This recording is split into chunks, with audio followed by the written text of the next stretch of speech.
أعوذ بالله من الشيطان الرجيم. بسم الله الرحمن الرحيم. تبارك الذي بيده الملك وهو على كل شيء قدير. الذي خلق الموت والحياة ليبلوكم أيكم أحسن عملا وهو العزيز الغفور.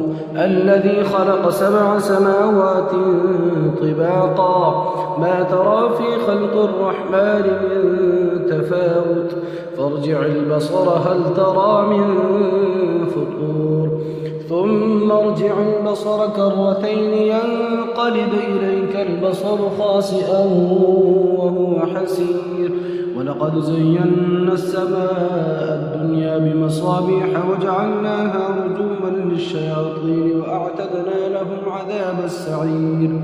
وللذين كفروا بربهم عذاب جهنم وبئس المصير. إذا ألقوا فيها سمعوا لها شهيقا وهي تفور تكاد تميز من الغيظ كلما ألقي فيها فوج سألهم خزنتها ألم يأتكم نذير قالوا بلى قد جاءنا نذير فكذبنا وقلنا ما نزل الله من شيء إن أنتم إلا في ضلال كبير. وقالوا لو كنا نسمع أو نعقل ما كنا في أصحاب السعير فاعترفوا بذنبهم فسحقا لأصحاب السعير. إن الذين يخشون ربهم بالغيب لهم مغفرة وأجر كبير. وأسروا قولكم أو اجهروا به إنه عليم بذات الصدور. ألا يعلم من خلق وهو اللطيف الخبير.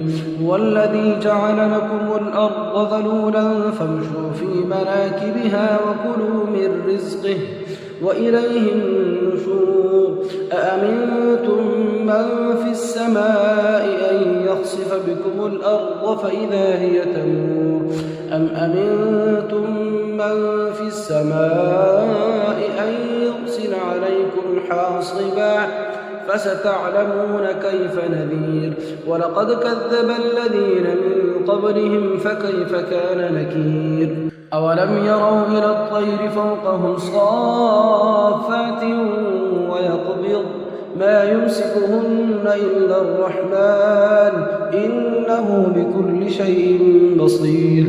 أمن هذا الذي هو جند لكم ينصركم من دون الرحمن إن الكافرون إلا في غرور. أمن هذا الذي يرزقكم إن أمسك رزقه بل لجوا في عتو ونفور. أفمن يمشي مكبا على وجهه أهدى أمن يمشي سويا على صراط مستقيم. قل هو الذي أنشأكم وجعل لكم السمع والأبصار والأفئدة قليلا ما تشكرون. قل هو الذي ذرأكم في الأرض وإليه تحشرون. ويقولون متى هذا الوعد إن كنتم صادقين. قل إنما العلم عند الله وإنما أنا نذير مبين. فلما رأوه زلفة سيئت وجوه الذين كفروا وقيل هذا الذي كنتم به تدعون. قل أرأيتم إن أهلكني الله ومن معي أو رحمنا فمن يجير الكافرين من عذاب أليم. قل هو الرحمن آمنا به وعليه توكلنا فستعلمون من هو في ضلال مبين. قل أرأيتم إن أصبح ماؤكم غورا فمن يأتيكم بماء